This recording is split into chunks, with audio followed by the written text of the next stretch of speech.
বাবার খেদমতের উদ্দেশ্যে বিয়ে করা যাবে কিনা? আমাদের সমাজে অনেক ভাইয়েরা বিয়ে করে থাকেন, তার উদ্দেশ্য থাকে মা বাবার খেদমত করা। মা বাবা অসুস্থ হয়ে গেছে, তাই বিয়ে করতে হবে, কেন তাদের খেদমত করতে হবে। এই যে মা বাবার খেদমতের উদ্দেশ্যে বিবাহ করা, অথবা ছোট ভাই বড় ভাইকে বিয়ে করানো, অথবা সন্তানকে নিজের সন্তানকে বিয়ে করানো এই জন্য যে তার মা অসুস্থ, তার বাবা অসুস্থ, এগুলো জায়েজ আছে কিনা?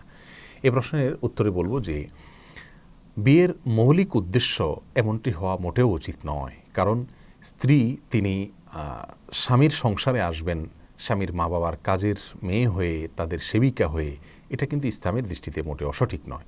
যদিও নৈতিকভাবে আমাদের মতো গরিব দেশে অল্প আয়ের, সীমিত আয়ের মানুষদের পরিবারে মা বাবার জন্য আলাদা কাজের লোকের ব্যবস্থা করা, এটা অনেক স্বামীর জন্য সম্ভব হয় না। তাদের জন্য সম্পূর্ণ তাদের কষ্ট না হয় সেই ব্যবস্থা করা স্বামীর জন্য অনেক সময় কঠিন হয়ে যায়। সেক্ষেত্রে স্বামী স্ত্রীর সুখের জন্য বাহিরে যেতে অনেক কষ্ট করে থাকেন, সেজন্য স্ত্রীর উচিত যে স্বামীর বাবা মায়ের খেদমতের দায়িত্ব স্বামীর উপরে রয়েছে, সেটি স্বামী করতে পারছেন না, তাই স্বামীকে হেল্প করা, স্বামীর হয়ে তার বাবা মার খেদমত করা, এটা মানসিকতা স্ত্রীর মধ্যে থাকা উচিত। সেটা ভিন্ন কথা। কিন্তু শুধুমাত্র সেই উদ্দেশ্যে, অর্থাৎ বাবা মার খেদমতের উদ্দেশ্যে স্ত্রীকে বিয়ে করে আনা এবং বিবাহের উদ্দেশ্যই হলো মা বাবার খেদমত করা, এটা নিন্দনীয়। এটা কোনো অবস্থাতেই প্রশংসনীয় নয়। কারণ স্ত্রী তিনি কোনো কাজের লোক নন, তিনি কোনো সেবিকা নন, তিনি স্বামীর জীবন সঙ্গিনী, স্বামীর চরিত্রের হেফাজত রক্ষাকারিণী। তিনি বাবা মায়ের কাজের লোক হিসাবে যদি তাকে ইউজ করা হয়, তাহলে সেটি অন্যায় হবে।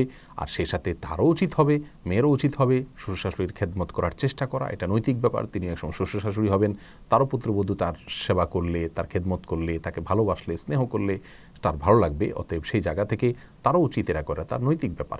কিন্তু ইসলামের দৃষ্টিতে তার জন্য এটা বাধ্যবাধকতা নেই। বিধায় শুধুমাত্র মা বাবার খেদমতের উদ্দেশ্যে বিয়ে করা অথবা বিয়ে করানো এটা উচিত না। এটা প্রশংসনীয়। বিয়ের মৌলিক যে উদ্দেশ্য রয়েছে ইসলামী শরিয়াতে, তার সাথে এর কোনো সম্পর্ক নেই। আল্লাহ তাআলা আমাদের সকলকে প্রত্যেকটি কাজকে শুদ্ধরূপে করার তৌফিক দান করুন।